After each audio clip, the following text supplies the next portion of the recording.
une opération de airlifting de nos compatriotes ou encore de compatriotes de nationals, quelque part, est une opération extrêmement complexe. Et cette opération devient d'autant plus complexe quand il y a les risques d'épidémie et les risques de propagation d'un virus, ce qui est le cas aujourd'hui. Nous avons eu beaucoup de conférences de presse que mon collègue, le ministre de la Santé, a tenues pour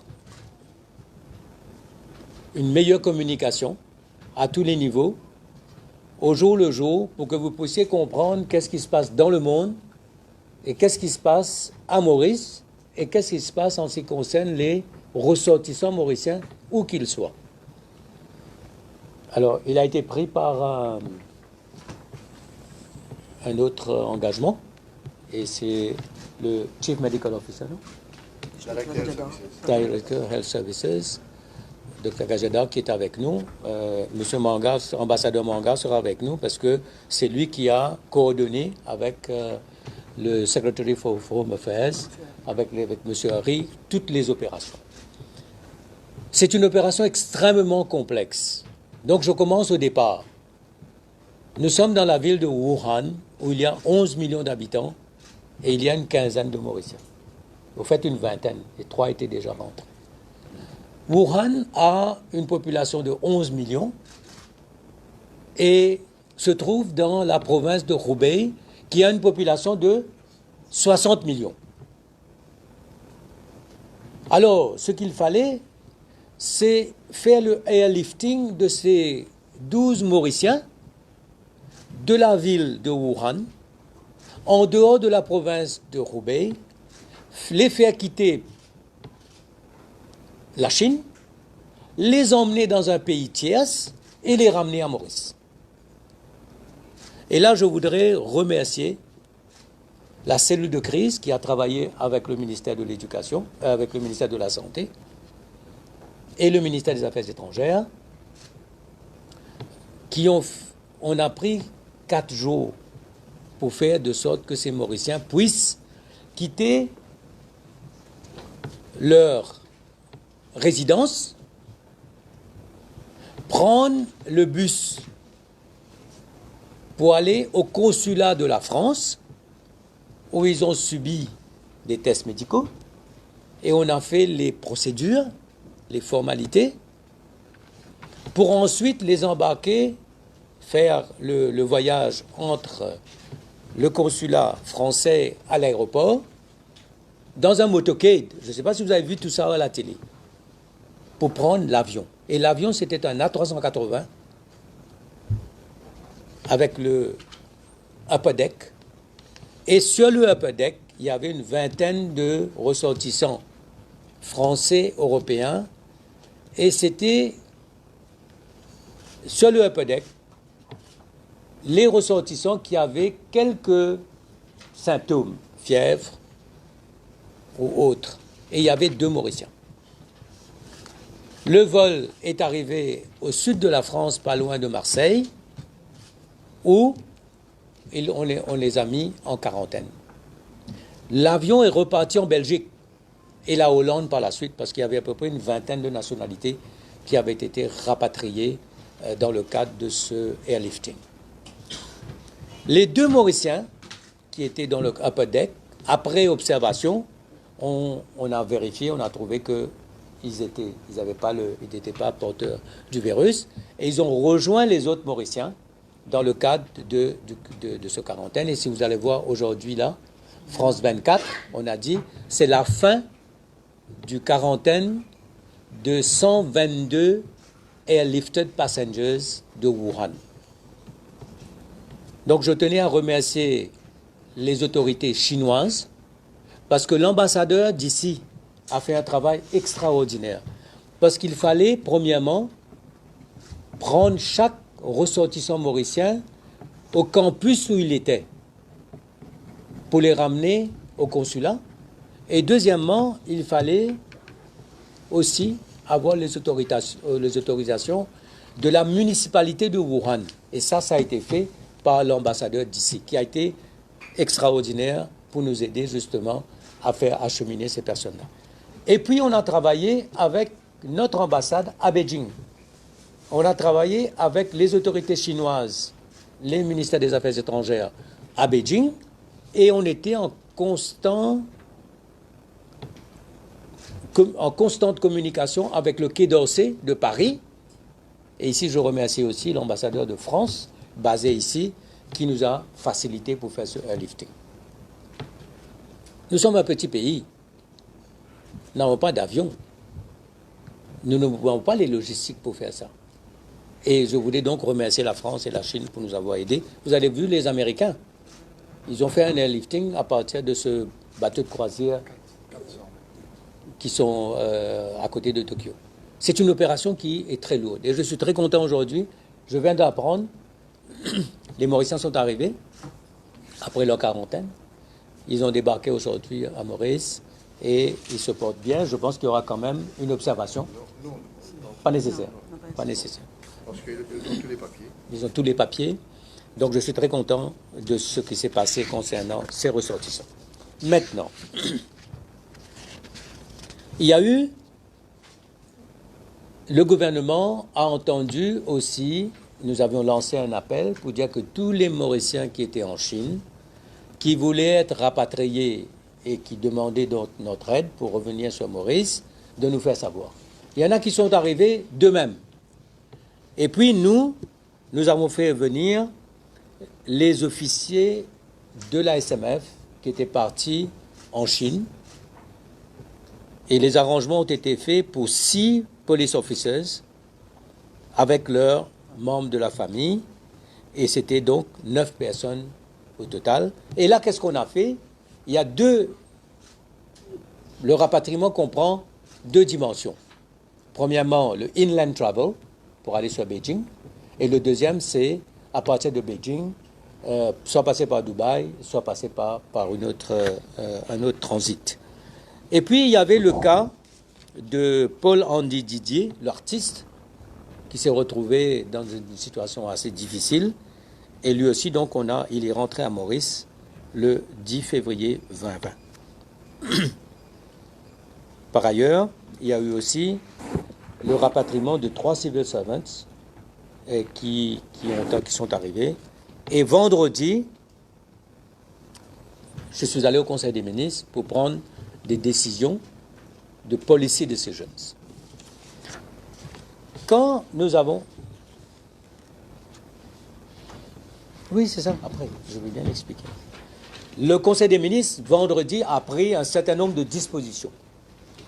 Premièrement, il fallait avoir une banque de données sur les Mauriciens qui sont en Chine. Nous avions 2 moyens de le faire.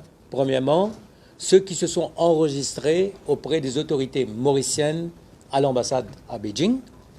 Et puis, il y avait aussi un network des Mauriciens qui sont en Chine et ils s'échangeaient un réseau, ils échangeaient les informations entre eux.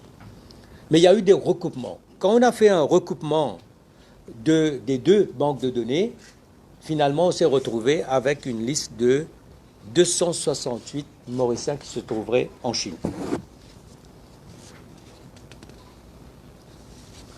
Alors, on avait fait savoir à tous les Mauriciens qui sont en Chine de leur dire quel était leur désidérata concernant le rapatriement. Et il y a 52 qui ont exigé, qui ont demandé,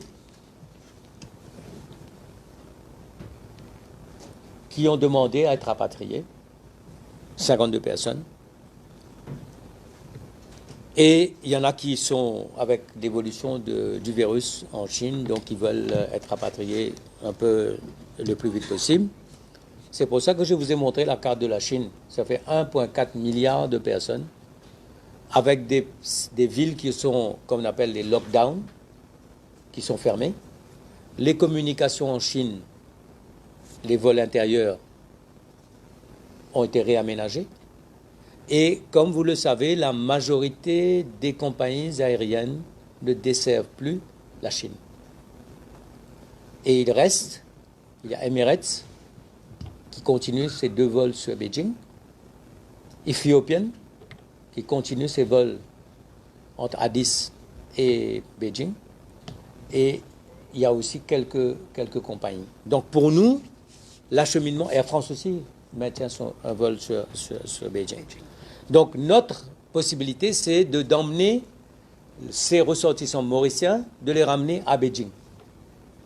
Et là, nous sommes donc en train de voir un peu faciliter la venue de ces Mauriciens sur Beijing et donc de préparer leur plan de vol. On travaille avec Air Mauritius, on travaille avec les autorités chinoises. Parfois, il faut l'autorisation de l'université, de la province ou de l'institution où ces Mauriciens se retrouvent pour qu'ils puissent être acheminés sur Maurice.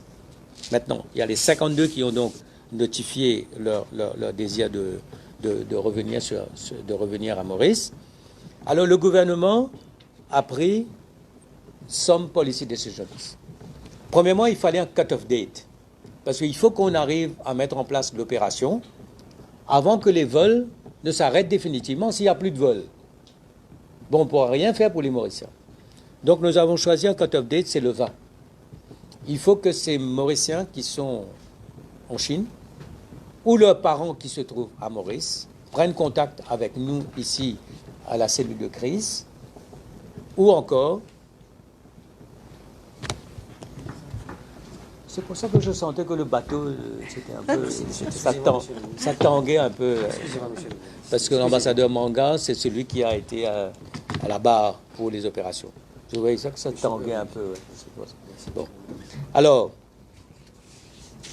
comme j'ai dit, il y a donc l'acheminement sur Beijing et à partir de Beijing sur Maurice.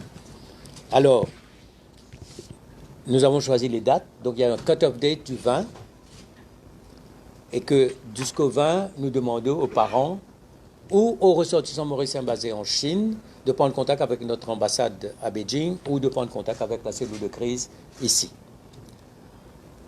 Et nous allons prendre 10 jours pour faire toutes les démarches pour faire revenir ces personnes-là sur Maurice.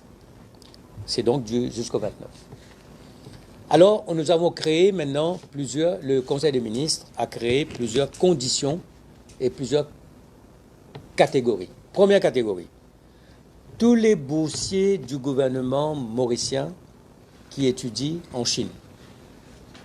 Tous les boursiers du gouvernement chinois qui étudient en Chine. Ça fait une catégorie. Cette catégorie-là sera rapatriée par les autorités mauriciennes aux frais de l'État.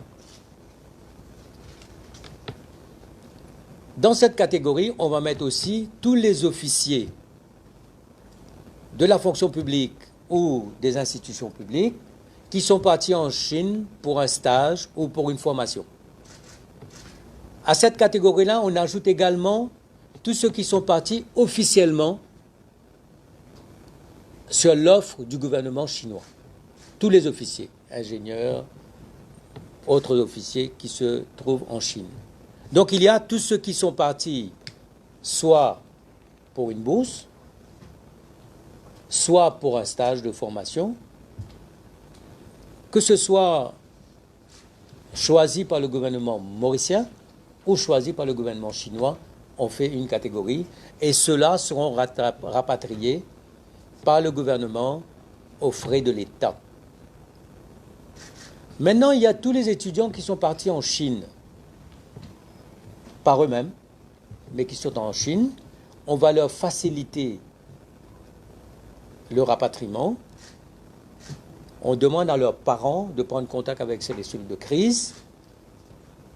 Et là, les parents doivent prendre une obligation concernant les frais. Deuxième catégorie. Troisième catégorie maintenant, tous les Mauriciens qui sont en Chine, pour une raison ou une autre, pour affaires, pour voyage, pour le tourisme, ou encore qui sont installés en Chine. On va les aider à leur rapatriement, à leurs frais. Et notre ambassade à Beijing et notre cellule de crise ici sont les deux points de contact pour coordonner cette demande jusqu'au 20. Et nous allons prendre 10 jours jusqu'au 29 pour pouvoir faire le rapatriement. Et nous allons donc mettre en place une machinerie pour faire le rapatriement en Chine, c'est-à-dire de l'endroit où il se trouve, pour arriver à Beijing, et après le rapatriement de Beijing sur Maurice en avion. Alors, bien sûr, arrivés à Maurice, ils seront placés, Dr Kajeda, en quarantaine pour 14 jours. Et là, je voulais dire que la maladie se manifeste, le virus se manifeste après 14 jours. Jusqu'à 14 jours. Si après 14 jours d'observation ou de quarantaine, il n'y a aucun signe, ça veut dire que le patient est sain. Alors, voilà un peu ce que j'avais à dire. Et bien faire comprendre les modalités, les dates. Les dates, c'est le 20, pour nous faire savoir, soit la cellule de crise, soit l'ambassade de Maurice à Beijing, et nous aurons 10 jours pour les rapatrier dans les 3 conditions. Ceux qui sont officiellement là-bas, ceux qui sont partis d'eux-mêmes pour faire des études, et les autres Mauriciens qui sont partis, qui se retrouvent aujourd'hui en Chine, soit pour des affaires ou encore pour le voyage ou pour des raisons familiales. Concernant le virus lui-même, docteur Kajeda est là, donc il maîtrise mieux que moi. Les chiffres, les derniers chiffres, on les a, bien sûr. 1776 décès, oui, officiellement. Nous avons 71 334 cas, dont 58 182 dans la province de Roubaix. Nous avons 1775 personnes qui sont mortes, dont 1696 dans la province de Roubaix. Et en dehors de Roubaix, il y a eu un mort en Philippines, un en Hong Kong, un au Japon, un en France et un de Taïwan. Et voilà, bon, ces chiffres, je les ai avec moi. Et vous avez ces chiffres officiels. Voilà, c'est bon. OK. Alors, les 2 Mauriciens qui se retrouvent sur le bateau de croisière au large de Yokohama, de Yokohama au Japon. Nous sommes en communication constante avec ces 2-là et nous avons les autorités japonaises là-bas, oui. Mais ils sont en observation et on a un bulletin de santé quotidien qui nous est fourni par les autorités japonaises. Et aux dernières nouvelles, aujourd'hui, ils sont en bonne santé. Docteur, vous avez quelque chose à ajouter? Les dispositifs à l'aéroport, tout ça, ça marche. Ouais. Alors, oui. Maintenant, bien sûr, je lui pose la question avant que vous ne la posiez au docteur Gazeda. Est-ce que le pic a été atteint? Non, pas encore. Parce que là, c'est qu'on voit que le nombre de cas augmente, mais par rapport au nombre qui commence à augmenter auparavant, c'est un peu moins maintenant. Alors, ça diminue un peu, mais ça toujours continue à monter. On est toujours sur une pente ascendante, mais à une vitesse inférieure, moindre. Voilà. OK, bon, question. Pour la catégorie des conditions et tout, quel est le budget qu'on fait des billes? Alors, bon, on a travaillé sur... au fait, on avait travaillé sur ça, sur, disons, 200 personnes, sur un budget de 50 000. Donc, on avait mis un budget de 10 000. On avait déjà mis ce budget-là pour quand on a commencé avec Wuhan. Mais là aussi, je voudrais remercier qu'à titre gracieux, tout nous a été offert par le gouvernement français, sauf le retour, le trajet entre la France et Maurice.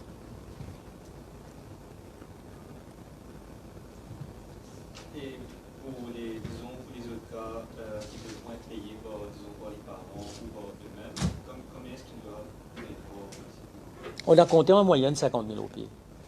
Sorry, on s'attendait 60, mais sécurité sociale. Ouais. Ouais, they can take the load. Ça dépend aussi des vols internes. C'est Des vols internes. Et après, ça dépend. Par exemple, il y a des vols internes, c'est-à-dire à l'intérieur de la Chine pour arriver sur Beijing. Ça peut être soit par train, ça peut être par avion. Mais nous avons compté entre 50 et 60 000. Et vous étudiez seulement l'option de partir de la Chine, de Beijing à Dubaï, ensuite à Maurice, pas d'autres. Pour nous, c'est Dubaï, c'est le meilleur.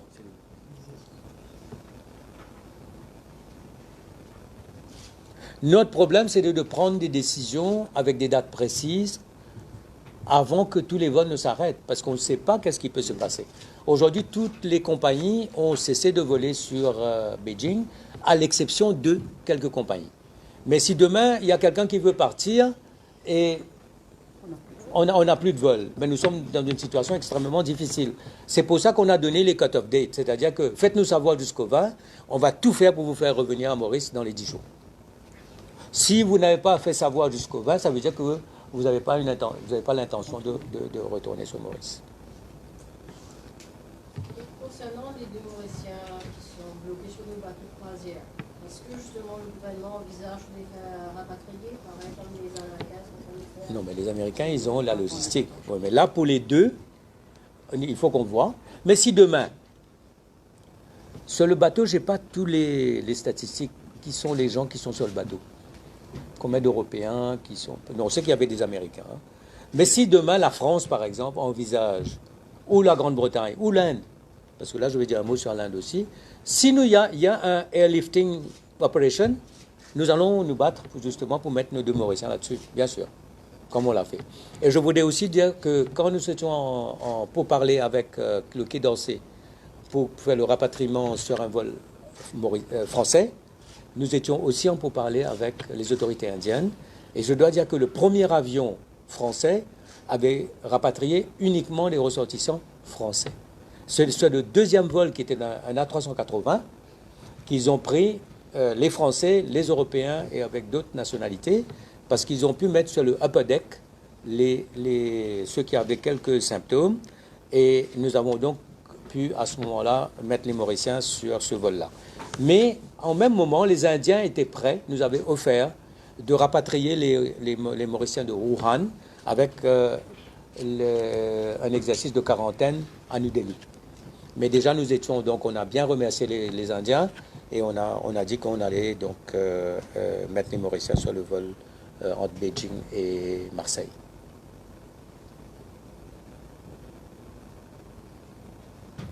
Merci. Ah bah, si on peut boire une tasse de thé ensemble.